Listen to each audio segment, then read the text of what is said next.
আব্বা প্রেম করলে কি মানুষের চোখের পাওয়ার বেড়ে যায়? কেন? না মানে আমি যে মেয়েটার সাথে প্রেম করি ওই মেয়েটা দেখতে পাই 1 কিলো দূরিতে তার ভাই আসতেছে, কিন্তু তার সামনে যে যে আমি দাঁড়াই থাই সে দেখেও দেখে না। হ্যাঁ, আব্বা ও চোখে কি সমস্যা আছে?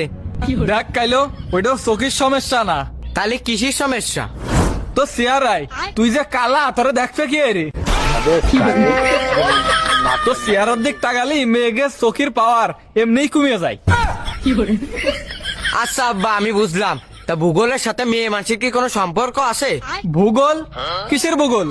এই ধরো মজনু লাইলির জন্য মরুভূমিতে ঘুরে বেড়াইছে, হ্যাঁ ফরাত পাহাড় কেটেছে সিঁড়ির জন্য, হ্যাঁ, তা তাহলে আমি যদি আমার গার্লফ্রেন্ডের বাড়ি যে ওকে ল্যাট্রিন সাফ করে দিয়ে আসি তাহলে কি ভালোবাসা বাড়বে? ভালোবাসা বাড়বেন কিনা জানি নে, কিন্তু ওই বাথরুমের মধ্যে তোরে যদি আমি সুবই মারতে পারি তাহলে আমার একটু শান্তি লাগবে না।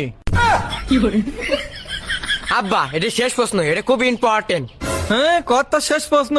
আব্বা বিজ্ঞানীরা কয় নাকি বাংলাদেশে অভিকর্ষ বল আছে। শুধু বাংলাদেশে না, মোট পৃথিবীতেই। ও হ্যাঁ আব্বা, তা আব্বা আমি কোনো মায়ের দিকে তাকালে মনে হয় কি পৃথিবী ঘোরা বন্ধ করে দিয়েছে। কেন? কোনো মেয়ের দিক তাকালে না আমার মাথা ঘুরে। এটা বিজ্ঞানীর ভুল না আমার শরীরে ভিটামিনের অভাব? এটা বিজ্ঞানের ভুল না রে কাইলো, এটা তোর আইকেল মারি উঠার লক্ষণ। হ্যাঁ তুই যে কাইলো তোর যে স্ক্রু ঢিলা, এটা তুই আজকে প্রমাণ করলি। আব্বা আমার মনে আছে তুমি রাগিয়ে যাচ্ছাও, মানুষ প্রেমে পড়লে কি এরম রাগিয়ে যায়? না রে কাইলো, আমি ভাব দিছি তোর মা এরকম তোর মতো একটা লজিকহীন পুলা কি জন্য জন্ম দিয়ে আমার গাড়ি উঠাই দিলে।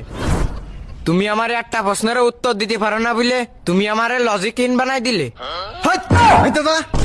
আব্বা হেনতে গেলি কি আমার মতন কাইলো রেখে পছন্দ করবে না?